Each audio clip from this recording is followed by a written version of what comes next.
PODnas. This is a sports show with some Southern Cajun flair. I'm Daniel Hawks. That's Jarrett Roser. Today, we're going to talk about that national championship game that just happened this past Monday. We've got some NFL draft news, and, you know, why not? If we're doing draft, if it's draft season, let's just go into this NBA draft as well. Got a little bit on maybe what the Pelicans could do coming up on their draft, wherever they fall in the draft lottery. Anyway, Jarrett, how you doing today?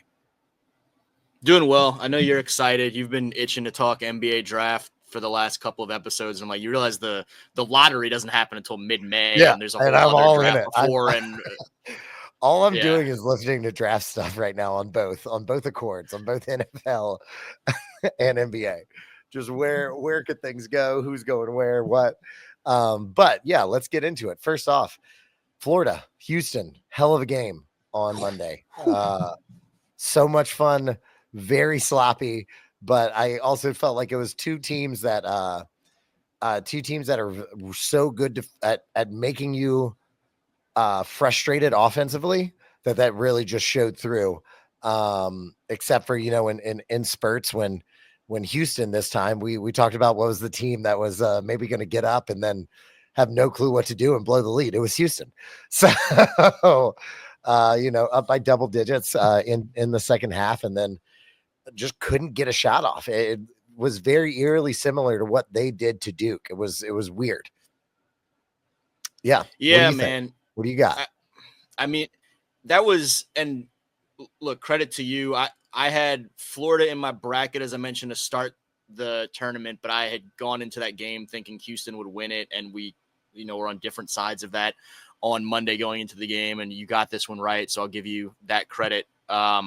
But even though I said that Florida would be more offensively efficient, and I don't think we can put efficient in this game. So half point for just win. Walter Clayton. I mean, Houston holds Walter Clayton scoreless for like 26 minutes, doesn't have a bucket for 32 minutes at that field goal for 32 minutes or whatever it is. Just, I mean, frustrated the hell out of him, and played really well overall, particularly on that side of the ball, to make other guys beat them. And it looked like for so much of this game, Houston was grinding its way toward that, you know, elusive national championship that even the old Hakeem and Clyde groups couldn't attain in the early 80s. And then the way it went down for so much of the night to go the way it went, and then I think it was like the last 3 minutes of that game, Florida didn't have a field goal, but was still able to come back and take the lead.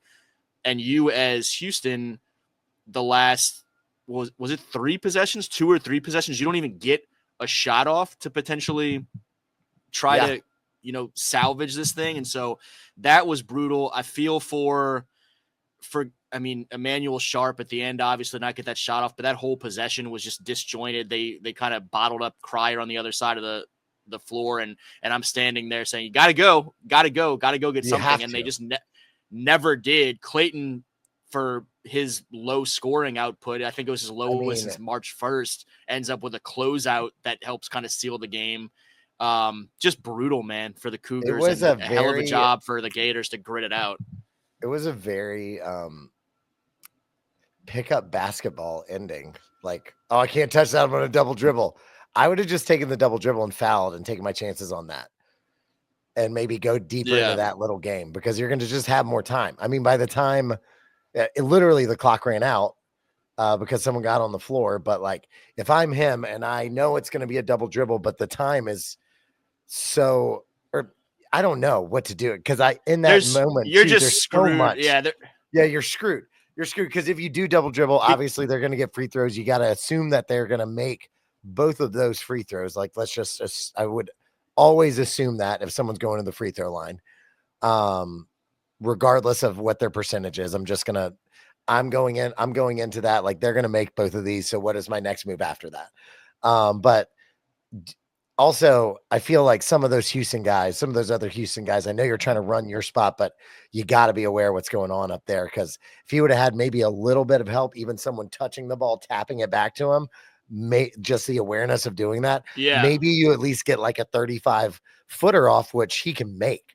Like, seen him make it in this tournament. Right. So, yeah, it was a there's weird just a deal bunch of because different things when you where start, it's just, like, sorry, go ahead. It was weird. It when was you a weird ending.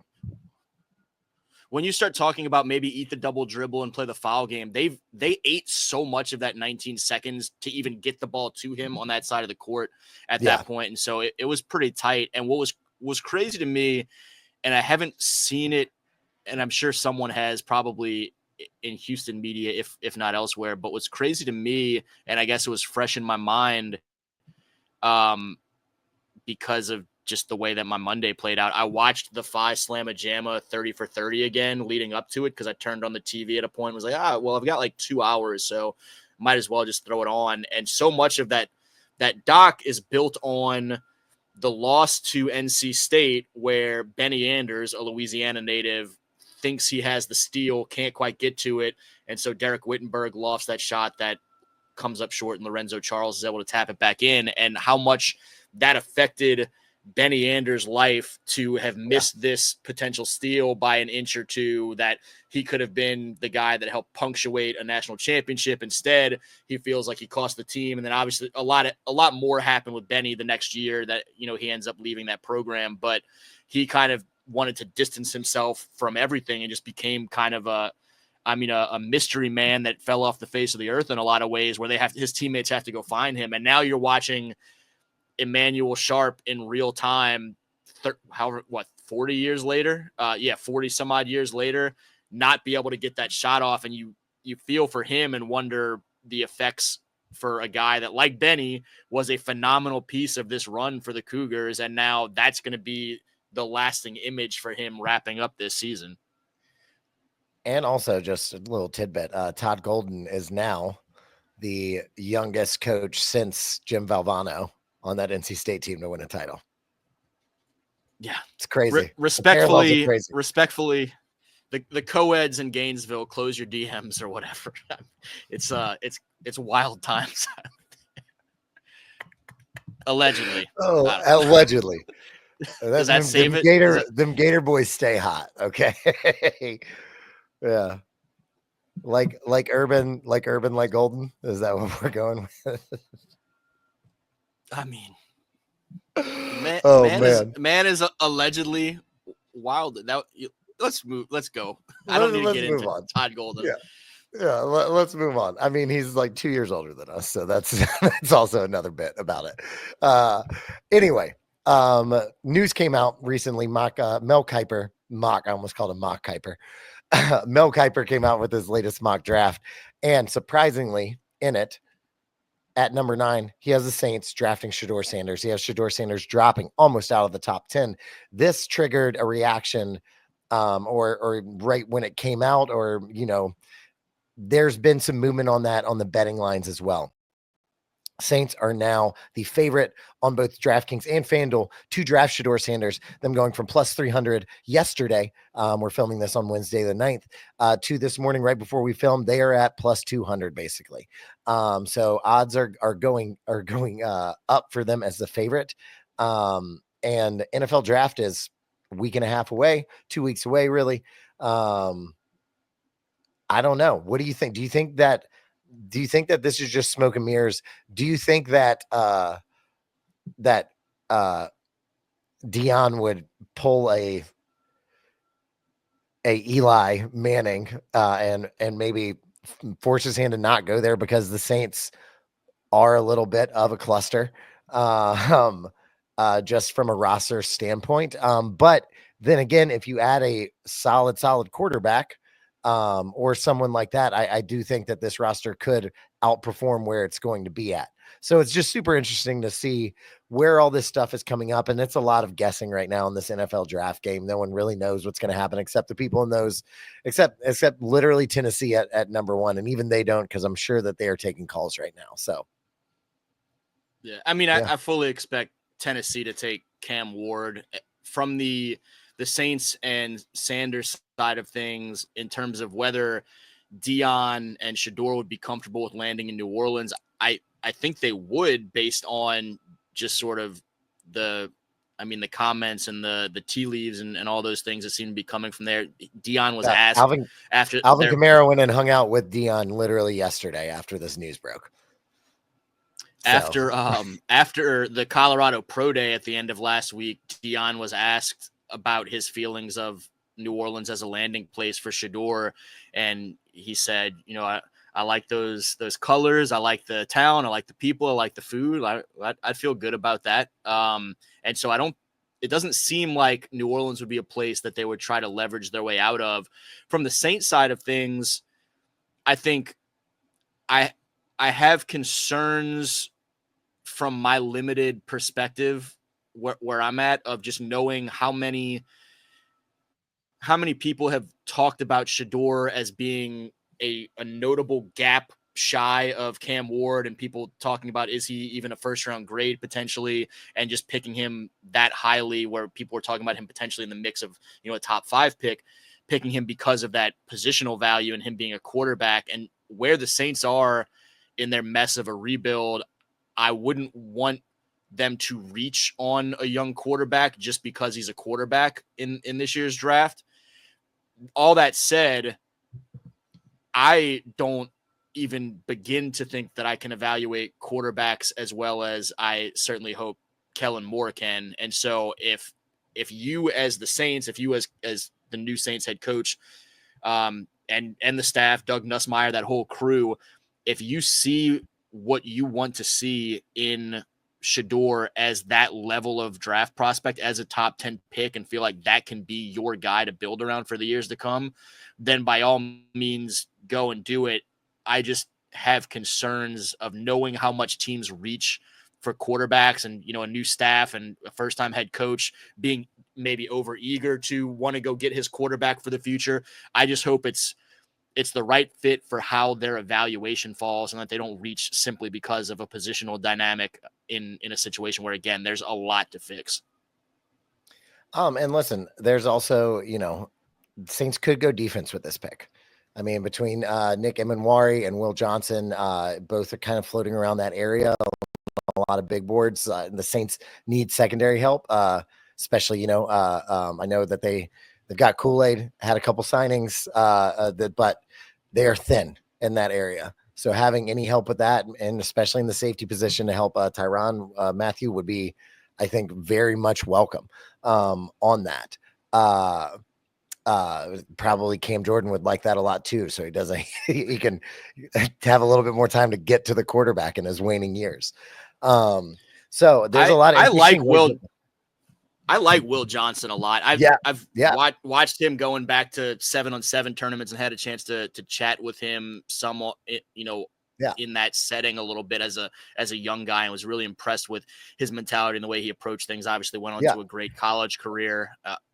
9 is higher than I think a lot of people have him in a lot of mocks. But if that's a guy that you feel like is in kind of the ballpark in your evaluations as a team, I would like that move a little bit more than the quarterback move here from the outside looking in. Or depending on where they land, like a Matthew Golden, like a pass catcher, because the pass catchers are thin, and you got Chris Olave coming off his 1 millionth concussion, and Rashid Shaheed coming off a broken leg, or I'm sorry, something leg related. I forget exactly what the issue is. It might have been a tear. I think it was ACL tear, right? He's not going to be, for a speedster down the field threat, he's not going to be the same that he was last year. It's usually takes the year after the year for these guys to really come back and be even a shell or more than a shell of what they were before that, or really come back from these serious type of injuries. And Chris Olave, we really just don't know. We wish the best, and we hope that he's able to come back full force, but we've seen this way too many times. Someone who takes hits for a living, if they start to get that concussion bug, like, it is more likely to happen. And the last thing that we want is someone's mental, physical health after they're done playing this game to be completely shot because they've just taken one too many hits. So you got to start maybe looking for that as well. And possibly something at mine. Maybe if Tet, who has been falling from Arizona, falls down, you're able to snag him. There's just a lot of options and a lot of ways to go that that the Saints can choose, because they do need a little bit of everything. Yeah, and we've talked about before, I think I for sure, and I don't want to speak for you if I'm misremembering, but I think we're both kind of on the same page of putting the foundation in place to plug a young quarterback into opportunities to be more successful rather than go get the quarterback when there are all of those other needs. But again, you have Also, to you wouldn't trust have your to start evaluations. Shedeur. And You wouldn't have to start Shedeur. yeah, Like, honestly, you could let him sit this whole year. You could ride it out with Derek Carr. Really, as maybe I'm just saying this and I'm being an idiot, but I would be completely fine riding Derek Carr, tanking the whole year, and then having Shedeur play the last like 5, 6, 7 games. Derek Carr off the books next year. You're able to have some cap flexibility. You're able to do some stuff, and then you're able to maybe draft, maybe not the quarterback position with a high draft pick next year. I think I'm okay with that. I'm on wax as saying that I thought that this was a 2-year process, but at the beginning of last year anyway. yeah. So I think that would take a lot of patience from everybody involved. Obviously, I mean the fan base and the because Sanders what are you family. going to do this year? Win the NFC South and get blown out in the first round of the playoffs by either the Lions or the Eagles? That's not what I want to watch. Things can just become very interesting when you have a high profile backup quarterback, obviously, and a guy that you used an early first round pick on, even when that guy isn't Deion Sanders' son. And so watching how things play out and what that means for the culture of the team for a first year coaching staff could get really interesting if that is not a plan that everyone's on board for. Yeah, because the last sure. thing that you want is to draft Shedeur with a plan of, look, we're going to let him develop behind the scenes, ride Carr, look at this as a more extended rebuild, and have Deion get salty and start hopping on the mic every week and bashing what's happening. That is something you definitely don't want to have happen in your first year if you're Kellen Moore and company. But maybe I want Kellen Moore to get fired and Deion to come. Maybe that's what I'm aiming for. I mean, if that's your long con, then yeah, maybe. Yeah, we'll see. We'll see. Also, there is a Manning that can come out next year. So if you suck this year, there's a real good chance that you could have Arch 2.0 fly in to the dome. Just something to think about, when we're looking at next year's draft. What a fun storyline that would be if they could figure that'd be great. all that out to fall into place. Yeah. Anything else on this draft? Will Campbell's kind of holding strong. It looks like that is somewhere in that mid first round range, or early to mid first round. Especially with, it looks like Tennessee taking Cam Ward. Browns either going to could go Shedeur, but could go Abdul Carter to help out, or get Travis Hunter in there. I don't know. It just feels like after that, Patriots, it definitely looks like they're going to take whoever they can get out of Travis Hunter, Abdul Carter, if they're available. And then possibly Will Campbell being an option, but he's kind of flying all over the first round right now. Yeah, I think that fourth spot is where things start to really get interesting in terms of which path a lot of the rest of the first round starts to fall into place. Is it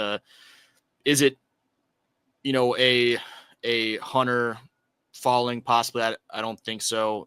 Is it an Abdul Carter falling? I don't think so. I kind of think those end up being the first 3 picks of Ward, Hunter, and Carter, and then at 4, another trench move by the Patriots, whether that be Will Campbell, Membu, Mason Graham. And so which route they go, I think, starts to shake up certainly the rest of that top 10, rest of the first round quite a bit. And that'll be a really interesting spot for Will and LSU fans to watch, because if he doesn't go there, does he fall to a 7 to the Jets? If he doesn't go to the Jets, where does he go? I think he's in the top half of the first round, but if it's not at 4, does that become, falling to like a 12, 13 type range and out of the top 10, where I'm sure he and everyone would love for him to be a top 10 pick.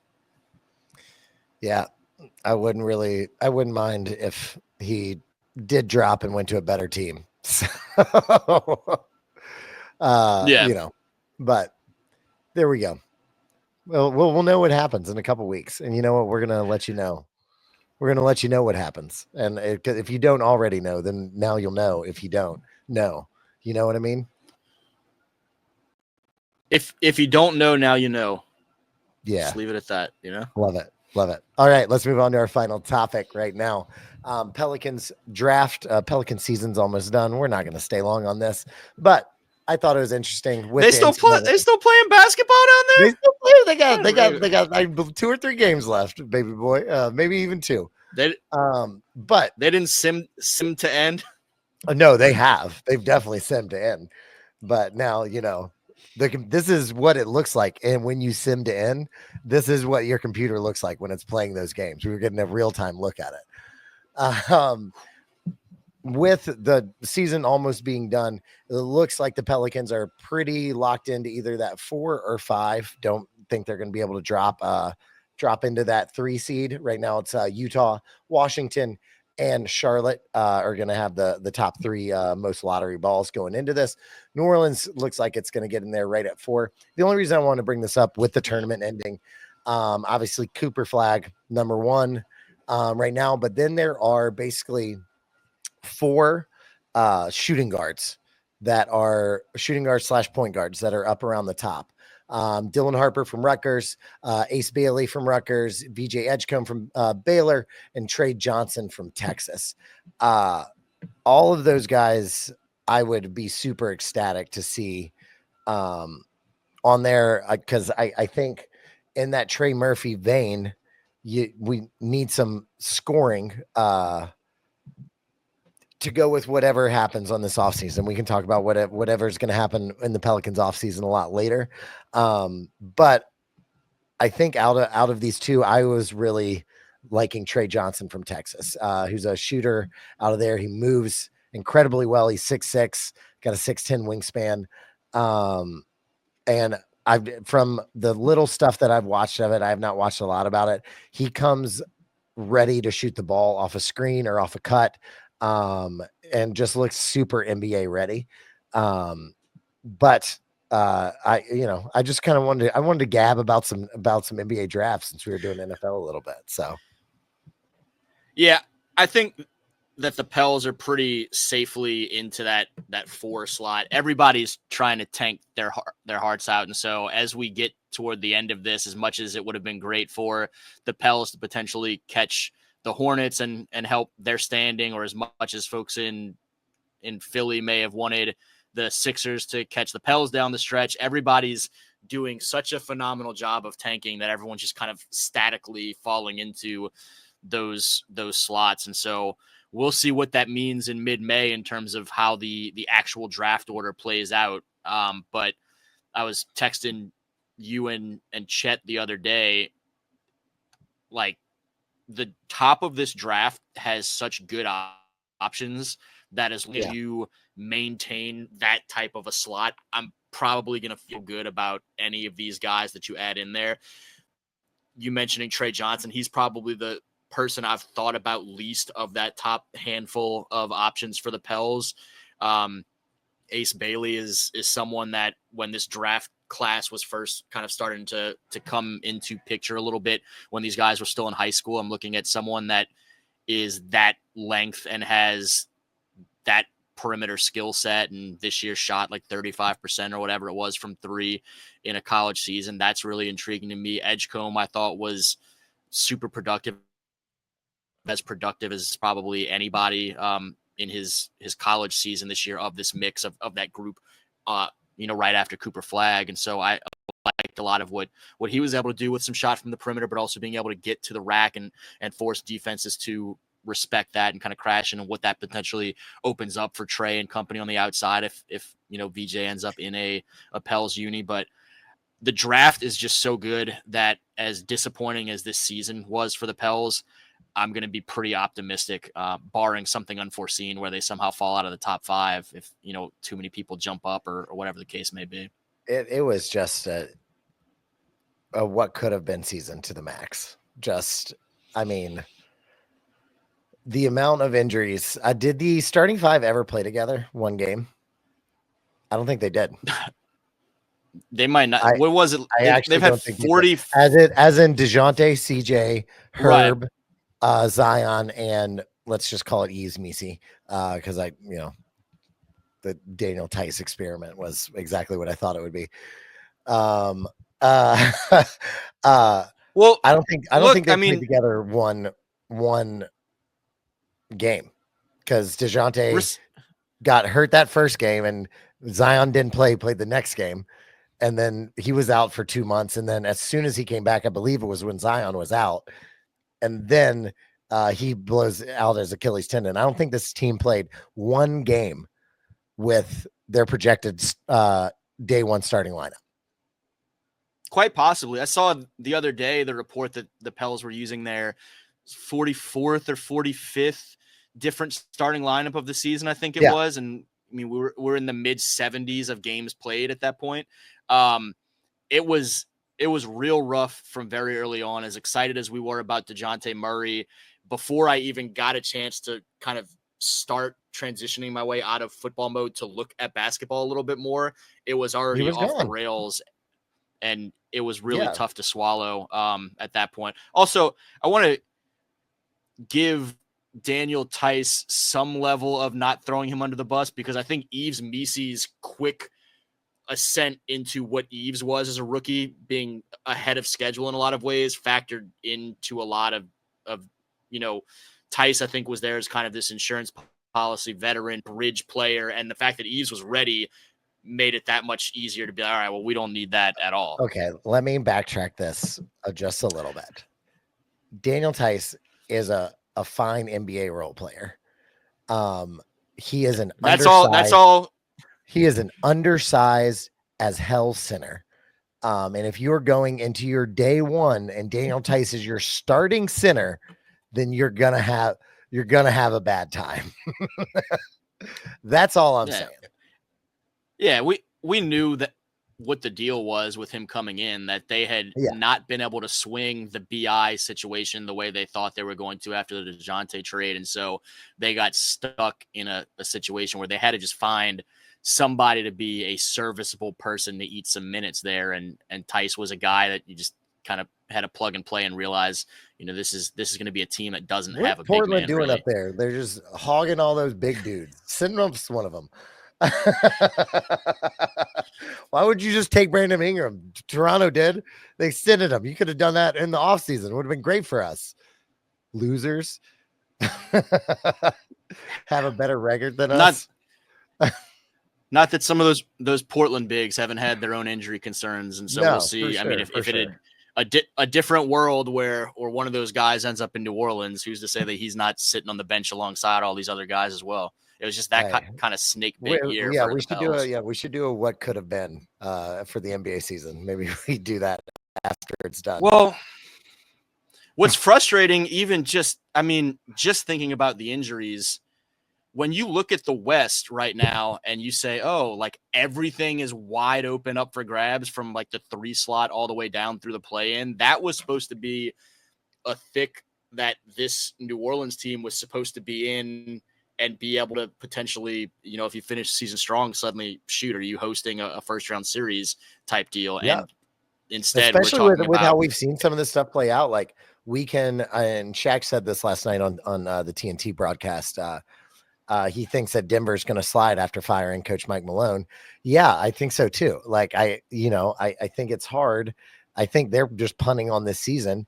They could be in a play-in game like that, depending on how these next couple games go, and depending on how much Joker wants to get to his farm or not,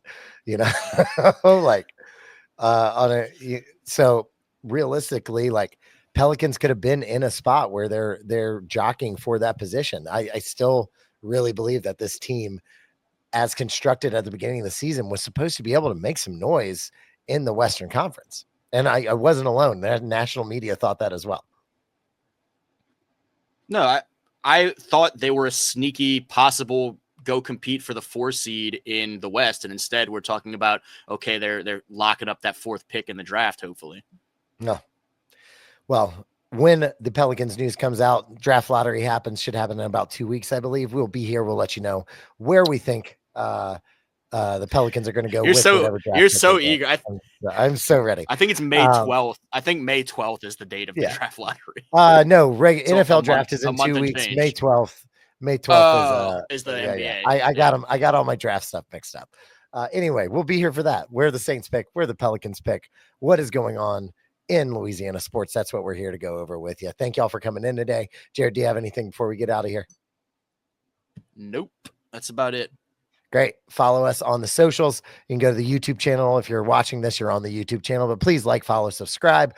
Louisiana versus all y'all, LA versus all y'all on Twitter and Instagram, and PODnas_LA on Instagram for this specific show.